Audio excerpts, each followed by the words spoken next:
We do not have a 24-hour sun in the south. The 24-hour sun in Antarctica doesn't work on a flat Earth. On a flat Earth, you can't have a 24-hour sun, a midnight sun in Antarctica. And I totally agree. In the flat Earth model, we say there isn't a 24-hour sun in the south, and there isn't. There is no midnight sun in Antarctica. Well, hi everyone, this is Bob the Science Guy. Today I'm going to continue my series on the flat Earth response to the final experiment. Before we get into an epic rant by Nathan Oakley, Uncle Fester or Slappy the Clown, however you may know him, I do want to take a moment to thank all of the subscribers to my channel for their continued support, and I want to give a warm welcome to the thousands of new subscribers that have come in the last 2 weeks. Now, I normally don't put a lot of time and effort into Oakley. I find his channel to be obnoxious and childish, but I do stick my head in every now and then just to see if there's anything interesting going on, and today I'm kind of glad that I did, because after a 25-minute rant on how the globe Earth is measured using flat Earth measurements, he went into a coping mode that I have not yet seen in the flat Earth. So let's go ahead and get started with that and see what he has to say. So yeah, it's been just to round out this, 25-minute rant. Very positive, but I still don't feel enthused. I would have much preferred that Whitsitt, Jaron, Dave, all of them, fell in line with actual flat Earth proof. Knew how to overcome non-experiment pseudoscience with antipodal assumptions in Antarctica before they did anything and made us all look stupid. Ideally, I appealed to all of them to understand this stuff, and they all just turned around and called me a scammer. And yeah, that's meant that all the people who would have disappeared in light of this from my channel as well had already gone. So all I saw was a net positive. It all benefited me. Saw an increase in subscribers. Wonderful. Telling me how, oh, well, I actually deserted you because Jaron told me to because you were a scammer. Turns out you were right all along. You haven't changed your rhetoric in the slightest, and now they're using it. After calling you a scammer for using it initially, as weird as that is. Yeah, it was quite detrimental to my ability to earn money. But it doesn't affect me now. The sting has long been dissolved. It's gone. They can't take any more subscribers from me. I can only have a net positive in the face of what is considered to be what? One of the worst things that could have happened to Flat Earth in 10 years? Not for me! Yeah, Nathan, it's all about you. You just keep telling yourself that. It has nothing to do with any of the very interesting science that was done down in Antarctica. It has nothing to do with the fact that the 24-hour sun in Antarctica rules out the flat Earth model that you guys have been working with, and that's the Gleason model. Well, you can say that your subscribers are going up, and that's true. According to Social Blade, in the last month, you've gotten 0.8% more subscribers than you started off the month with. That's about a tenth of what I've gotten. But, hey, every little bit counts, right? At least you're not as stagnant as you've been for the last several months. At least people are talking about you again. Good for you. So even though Nathan is screaming into the wind that the final experiment only affected other flat earthers but not him, let's have a little flurf on flurf action. Not at all! But like I say, I'd much prefer that Jaron, Dave and Whitsitt were actually on board with decent arguments. Not decrying science because it affects their ether grift. Not ignoring the fact the azimuthal equidistant globe projection is not only a North Pole-centric globe projection, but it was debunked 8 years ago. Because they need to grift it on an app that sold for $5 a pop. You know, all these people, these mercenary sods that needed to bleed you, the flat earth person with money in your pocket, dry, they would have been much better served with actual decent arguments rather than just trying to bleed the pockets of every other flat earther out there. That's what they did at my detriment. And now here we are with, everybody jumping ship because they only believe Earth's flat. Me being the last refuge for the numpties that stick around with a belief and need something better, and then hopefully they'll find their way here. Me, like I said, I'm unaffected. Just hoping and wishing that things were different. That the huge numbers that have been built up are, well, in actuality, they could have only been built up in the way they were because they were being built up by a controlled opposition leader that was going to lead them off a cliff. And anybody who had decent information was going to be decried as a grifter and a scammer in the process because they need to be led off a cliff. Heaven forbid, if you're out there listening, Patricia, that we should call them grifters or scammers or shills. I was going to say, Nathan, that the problem is, and I saw it the other night when Brian was on Mark Sargent with the DJ Curious guy, is that they're listening to what ballers are telling them. Who cares what they tell you? You know Earth is measured flat. Whatever they say means nothing. But I think you're right. For them, it was all about grifting, selling apps, and making money. Because a child can understand this when you lay it out for them. Yeah, you don't need me once you know this information. I mean, it's tenuous in the respect that once you're a flatty because you've come here, found out it's measured flat, appreciated it, and then gone, oh, I can get on with my day. That's because most people don't actually want to engage in debate. They don't want to argue with their neighbour about how Earth isn't actually a ball and how your ball came from flat Earth measurements and this is how the system's created. Because you're going to be fighting an uphill battle for 3 hours with that person, even if you did understand the arguments. So most people don't want that in their life. But they do kind of want to know what the score is. That's why they're looking. So they get here, they go, oh, right, Earth's measured flat. Oh, yeah, all instances of globe mass come from those measurements. All right, so it's flat then. I can get on with my day. Yeah, that's right. Unless you're somehow concerned about your evangelism in flat Earth, or my evangelism in flat Earth, in which case you might support me with cash, because you want me to stay around. But beyond those things, you just get on with your day. You don't need me anymore. You know, human beings are funny. We don't pay a lot of attention to the world around us sometimes, but, you know, if you've got a good barn fire, you're going to pull up and bring a picnic lunch. People like to watch that sort of stuff. And I suspect that most of Nathan's subscribers are people just like me that are there just to watch the barn fire. You know, I got to thinking the other day, there's really no point in me having a subscription to his channel. He's got me blocked and muted because I've ripped him too many times, and he just doesn't want to do it anymore because he feels bad about it afterwards. But maybe some of the other people might want to adapt the same approach that I'm going to take, and that is that I'm going to unsubscribe from the channel. And if I need to subscribe for a particular video, I'll go ahead and do that and then just drop it again afterwards. I think that might be the best way to handle him because he's got a false sense that people actually support him. And the way that he senses that level of support is with his subscriber numbers. I bet you we can get him down below 20,000 if we all get together and do it. So let's go see what happens. Likewise, you wouldn't need Jaren. But if there's an ethereal truth out there that only they have, that they'll sell to you with a science scam, then obviously you'll hang around indefinitely. Because you're just on the cusp of finding out the truth, aren't you? No, that's not what we peddle here.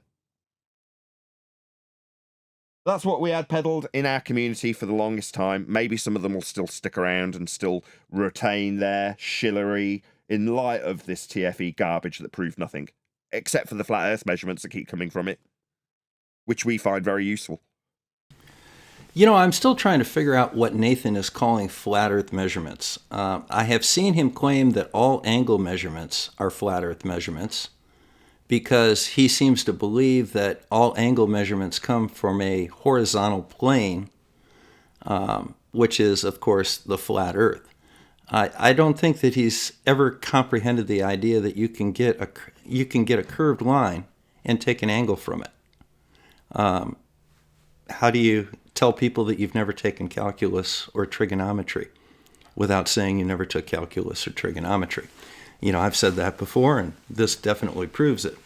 But I think the most important part of this rant today was what his plan was now that the flat Earth has been destroyed by the final experiment.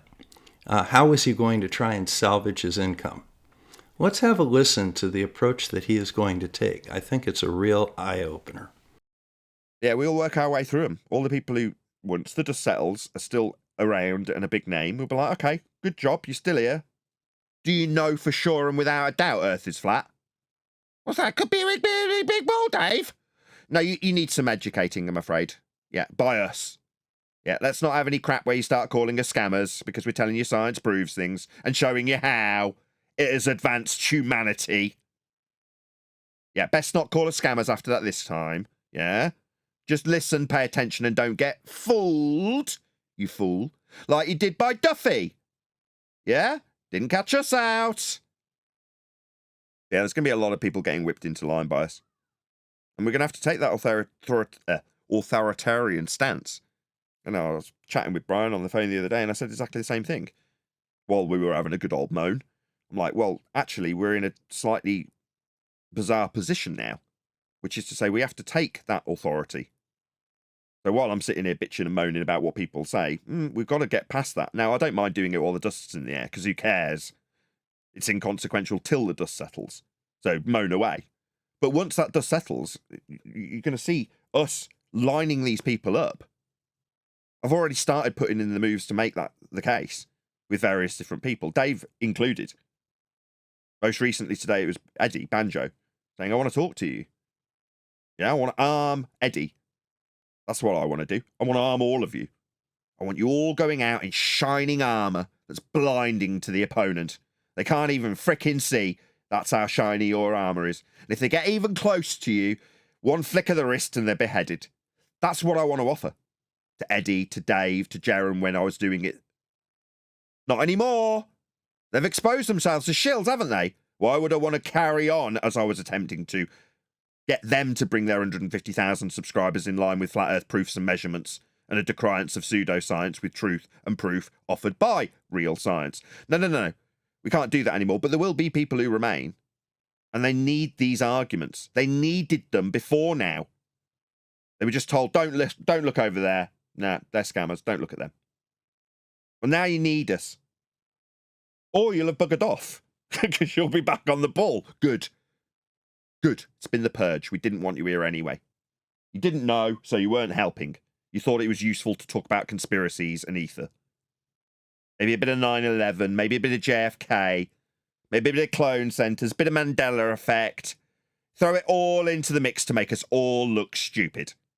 No, well, we're better off without all of you, I'm afraid, if you're one of those people. Now, there are exceptions to every rule. There's people who actually do research this stuff, that know what they're talking about when they talk about masonry. Those people, more power to you. Just the bullshitters and the charlatans that I'm tired of, and it seems this purge is getting rid of a lot of them. Yeah, watch this space. Hopefully we'll get a few of these people in line and they'll come and talk to us, or we'll go and talk to them and say, right, let's not have a repeat of what's just happened. We need to know what science is. That was not an experiment. It's all well and good you saying, oh, it's just an observation, because you were debate parrot rhetoric. Good for you, debate. Great. It's nice that you're getting that message out there in the diluted form that you are. But not an experiment. Yeah, why isn't it? That needs to be explained. People need to understand why it's not an experiment and why it would be useful for Duffy to peddle that fraud so that everyone believes, as they were taught in school, that it does prove something. That's why he used the word. You know, Nathan, I think that we should just take a quick pause here and talk a little bit about logic and science. All right? Now, there are two types of formal logic. There's deductive logic and there's inductive logic. Okay? Now, deductive logic is the formal logical fallacies that you like to use all the time. So, for example, the affirming the consequence fallacy is not a deductive logical argument. It's not a valid argument. However, modus tollens is. And in this case, modus tollens is, given flat Earth, there will be sunset in Antarctica. There is no sunset in Antarctica, therefore, there is no flat Earth. That's modus tollens. Now, when you look at affirming the consequence, that's actually how science is done. Because science involves inductive reasoning, not deductive reasoning. We don't prove things in science. We find evidence supporting or refuting something in science. So the 24-hour sun is definitely a supporting bit of evidence for the globe model of the Earth. So is the fact that we could predict the azimuth and length of shadow for a 360-degree sundial in Antarctica, because we did that using globe math and astronomy. There are many other things that we did in Antarctica. We found that, for example, sunspots in Antarctica and sunspots in England were approximately 180 degrees rotated. And there was an intermediate finding in Tasmania. I will be going over that in the future, but that is very strongly supportive of a globe. And it pretty much rules out the possibility of a flat Earth. So again, affirming the consequence is very important in science because that's how we do it. Because we're not doing formal logic in science. We're not doing deductive reasoning. We're doing inductive reasoning. So if you don't know the difference, perhaps you might want to look that up, Nathan. The people need to be educated. It's back to basics. We've been saying it on Ballbusters. We're starting to hint at these things in the shows. Once the dust settles, TFE dust, we'll go through it with each and every one of them, the people who remain. Hopefully Mark, who's typically in the past been the most receptive, will be the first in line to do it. But all the others that have approached, be it Banjo, as I'm talking about today, or Dave, as I talked about it a couple of days ago, whoever, I don't care. If you're going to hang around talking about Flat Earth, fool you once, right? You've been made to look stupid. I say you, because that's not us, not me. We haven't. Where's the guns? You think that was embarrassing? No, we laughed at that, didn't we? One people, one message, one leader. I think we've heard that before. You know, when somebody comes out and calls for the purge of a community, this is a cult. And what Nathan has just talked about was trying to get the remaining flat earthers, you know, Banjo and Dave Weiss and those guys, and try and get them all on the same message again. Because the final experiment has destroyed the cohesion of the flat earth community. They never really had a model. They never could agree on what the flat earth looked like. They have no idea what Nathan even means by flat earth measurements. But they do listen to him when he says that the sextant in celestial navigation is based on a flat earth. He's never looked into it. He has no idea. And every time we challenge him on it, he just screams and mutes us. That didn't work out very well for them. And the earth measures flat, and the globe is based on flat earth measurements, I don't think is going to work out any better for them. And I just want to reiterate that Nathan just called for a purge. Just wow. This is Bob the Science Guy. You know, I think that's about enough for today. Remember to give me a like and a subscribe. Again, welcome to all the new channel members.